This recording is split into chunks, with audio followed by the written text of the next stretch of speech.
In this video, I'm working with the manufacturing measurements data set.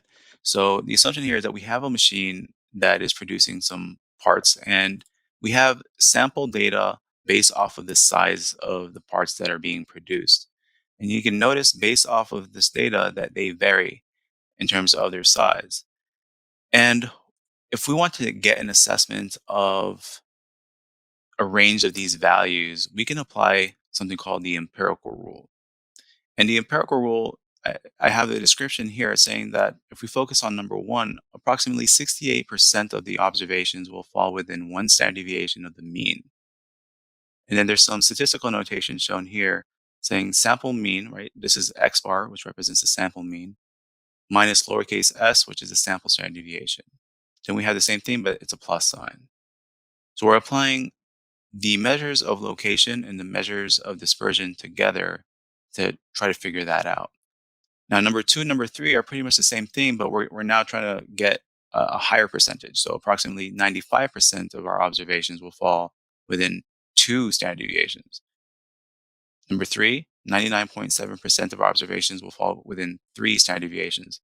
So practically all of our observations in our data set should fall within three standard deviations. This is what the empirical rule is saying here. I'm going to go ahead and compute the mean and standard deviations. And in this example, what I'll do is focus on number three. So I'm going to be focusing on 99.7% of my observations fall between two values. What are those two values? That's what we're going to figure out. So I went ahead and created a name range on my data set here, and I called it data. So when I'm computing this average, just selecting the cells, I'll just say data and hit enter. The average size in my data set is 4.99. Let's see how much it varies by using the standard deviation function. And this is considered to be a sample. So I'm doing .s. And so I'm applying the empirical rule for number three. Looking at this label says mean minus 3 times the standard deviation. So I'm going to select the mean and hit the subtraction sign.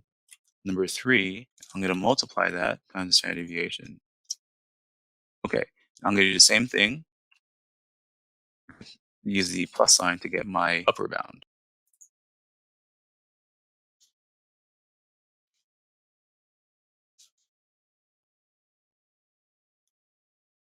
Okay, so we applied the empirical rule, and we're saying that 99.7% of the parts fall between 4.64 centimeters and 5.34 centimeters. Now, we can take this a step further and determine the process capability index. And this is used in manufacturing plants to assess how well the machines are producing certain products. Now, here's the formula, and it's saying the upper specification minus the lower specification divided by the total variation. And in order for us to be able to calculate this, there has to be some assumptions. Now, the upper specification and lower specification is set by the people who work there. Now, let's say that the ideal size is about 5 centimeters, and we'll say about plus or minus 0.2 in terms of its variation. And so that means if we're talking about the lower specification, given this assumption that we have here, the lower specification would be 4.8. The upper specification would be 5.2. So these are considered to be acceptable rates. So if these parts, in terms of their size, fall within this range, then that's good. And if not, then there's something that needs to be done to correct the machine. So when it comes down to the specification range, if we were to subtract the upper and lower, this is what our range happens to be. Now, as far as the total variation, and that's the denominator part here, this represents this portion of the empirical rule. So if we're saying that plus or minus 3 standard deviations, that in total, that would really represent 6 standard deviations. So I'm going to say 6 times that standard deviation value, I get 0.70. So I have all of the variables that I need to be able to compute the capability index. So I'm going to hit the equal sign, select the upper specification, subtract it from the lower specification, and divide that by 0.70. Now, if I hit enter, it's going to give me an incorrect value.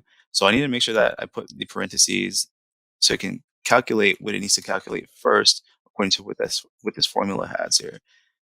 And so I'm putting some parentheses between the subtraction we have here and hit enter, and this would be the correct value. So I get a C sub P of 0.57. And in terms of business practices, if the C sub P is greater than or equal to 1.5, then it would be acceptable. So based off of the data that we have here, when we applied the empirical rule and calculated the process capability index, this is the index value that we ended up with. And this shows that there needs to be some corrections made in the manufacturing plant. So I'm going to be using the mean and the standard deviation together to compute something called the z-score or the z-value. And the z-score here, it says it provides a relative measure of the distance an observation is from the mean. And this is independent of the units of measurement of the data values that we're dealing with. So I'm dealing with the purchase order data set, focusing on column G, and I have it here on another worksheet. And this data is sorted out. It doesn't need to be, but I do have it here sorted out. So here we have z sub I equals x sub I minus x bar divided by lowercase s, z representing the z score equals x sub I. So x represents the data point. So we have a whole bunch of data points, and that's why we have that sub I. Then we're going to subtract the data point from the mean, the sample mean, and then divide it by the standard deviation. And we have to do that for each data point. So if this is our first data point, we would want to subtract this data point from the mean of the data that we have here. We'll divide that difference by the standard deviation. So I will need to compute my mean and my standard deviation. Let me go ahead and do that. Select the data, and this is our mean, and our standard deviation will be this value. So I will focus on the first data point and select it, subtract it from the mean. So that takes care of the numerator. Then I will say divide it by the standard deviation. But I need to make sure that the calculation takes care of subtracting the deviations that we have here first. So I want to include parentheses in my numerator before it starts that division process. All right, so I'll hit enter, and this is the z-score that I ended up getting. I normally keep my z-scores to 2 decimal points, and that's pretty much the approach that a lot of sources take when it comes down to trying to figure out how many decimal places you want to keep. So since I did keep this, so now I have a negative 0.88 applying this formula. There is another function, or actually there is a function, which is, I'll just go ahead and put a function here. A shortcut method, it's called standardize. Here we have 3 parameters. X is the data point, mean is the sample mean, and standard deviation is the sample standard deviation that we have here. So let me go ahead and select this by cell reference. So here's the data point, here is the mean, and here's the standard deviation. I'll close parentheses, hit enter, and let me just go ahead and decrease the decimal points, and I get the same result. If I want, since I did focus on that first data point and I want to make sure that I get the z-scores for everything else, then I can just use the fill in option. And you'll notice that I get some errors when I fill these in because I did not lock in the cells that I am referencing. So let me hit undo. I'll go back to the first method that I used, and I want to lock in the cell that is referencing the average as well as the standard deviation. Then I'll close that off. And now I get the z-scores populated. So let me do the same thing for the standardized function. I want to get the cell, the absolute reference for the mean, as well as for the standard deviation. All right. So I should get the same results, and I do. So here we have it now, focusing on that first data point. What does this all mean? So if our first data point, which is a cost per order, is $68.75, but the average cost per order is this amount. The data point, this cost per order is less than the mean. By how much? Say by 0.88 z-score. Now, if we were to scroll down a little bit and look for a z-value that is, let's see if we can see one that's zero. Yes, 26,250, which is very close to the mean. Saying that data point, that cost per order is around the mean value, right? So the larger the z-score, then the larger the spread that cost per order is from the average cost per order. I'm going to hit the control tilde so you see how I calculated the z-scores with my first method and my second method.